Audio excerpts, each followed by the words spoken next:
warahmatullahi wabarakatuh. Perkenalkan, nama saya Siti Fadila. Saya adalah seorang IPC dari Kota Medan. Nah, apa kabar teman-teman IPC pejuang qualified? Semoga selalu dalam keadaan sehat, semangat, dan selalu dalam lindungan Allah Subhanahu wa Ta'ala. Nah, teman-teman, hari ini saya diberikan amanah untuk sharing tentang materi recruiting. Sebelum sharing, saya mau cerita nih tentang pengalaman pribadi saya berbisnis Tiga Raksa. Jadi saya bergabung menjadi IPC Tiga Raksa pada bulan Oktober 2018. Namun saya qualified Januari 2020, teman-teman. Jadi membutuhkan waktu yang sangat lama ya, teman-teman. Kenapa bisa lama? Karena ada kesalahan fatal yang saya lakukan waktu itu. Semoga tidak diulangi kembali oleh teman-teman ya. Nah, setelah itu ketika bergabung saya mindsetnya itu masih fix mindset gitu. Saya nggak punya tujuan, nggak punya goal, nggak tahu nih apa yang mau dicapai di bisnis ini. Gitu. Saya hanya sekedar jualan.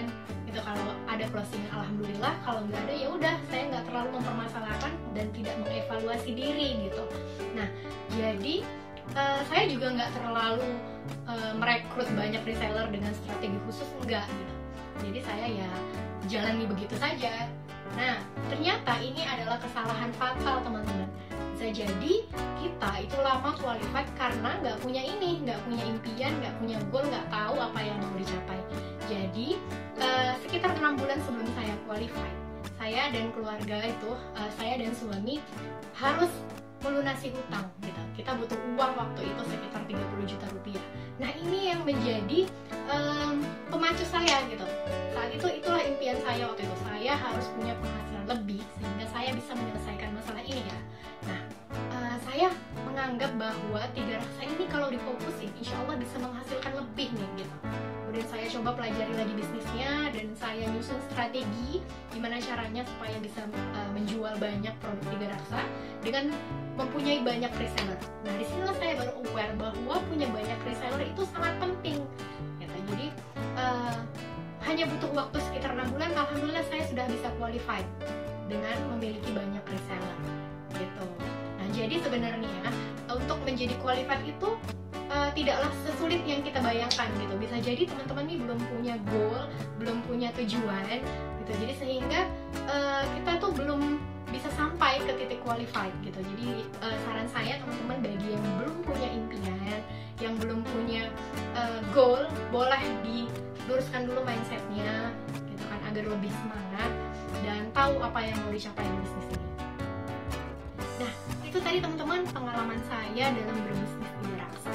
Nah, sekarang kita akan masuk pada materi recruiting. Apa saja yang akan kita bahas? Ada tiga hal. Yang pertama, apa sih itu recruiting? Yang kedua, bagaimana pola rekrut? Dan yang ketiga, plan after recruit. Jadi apa yang akan kita lakukan setelah merekrut? Kita masuk yang pertama. Apa sih itu recruiting? Itu berasal dari kata rekrut. Menurut bahasa Indonesia, menurut KBBI, rekrut artinya anggota baru. Gitu. Nah, jadi rekrut atau merekrut adalah memasukkan anggota yang baru. Ya, seperti itu. Mengajak orang lain, orang yang baru untuk bergabung bersama kita menjadi reseller Tiga Raksa. Itulah maksud recruiting di sini. Nah, kita masuk yang kedua, pola rekrut. Bagaimana sih cara yang bisa kita lakukan untuk merekrut reseller yang baru? Nah, ada dua cara yang dapat kita lakukan. Yang pertama, self atau dilakukan oleh diri sendiri. Yang kedua, melibatkan reseller atau reseller get reseller. Nah, kita bahas satu persatu ya. Yang pertama, dilakukan oleh diri sendiri. Jadi ya kita sebagai IPC yang melakukan rekrutmen gitu. Nah, jadi kita bisa sering share iklan tentang open reseller gitu ya di media sosial yang kita punya. Bisa status WA, Facebook, atau Instagram, atau apa saja yang kita punya, sosial media yang kita gunakan untuk berjualan. Kita bisa buat status yang buat penasaran atau menarik gitu ya. Misalnya, dibutuhkan 20 orang ibu rumah tangga untuk diajarkan bisnis tanpa modal. Silahkan tinggalkan nomor WA, kuota terbatas ya gitu. Nah, biasanya nih yang begini akan banyak nih yang komen, banyak yang ninggalin nomor WA. Nah, ini bisa kita japri satu persatu, lalu kita sapa, basa-basi dulu ya, jangan langsung tiba-tiba ujuk-ujuk nawarin jadi reseller gitu, tapi bisa kenalan dulu buat nyaman dulu ngobrolnya. Nah setelah itu lebih mudah untuk dia mengatakan yes saya gabung jadi reseller gitu. Nah yang kedua melibatkan reseller. Nah ini nih yang menarik, reseller get reseller. Kenapa? Karena ketika kita sendiri yang bergerak tentu hasilnya berbeda dengan semua tim reseller itu ikut bergerak mencari reseller yang baru. Nah jadi pengalaman saya lebih banyak sih ya reseller yang didapatkan dengan cara yang kedua ini, reseller get reseller.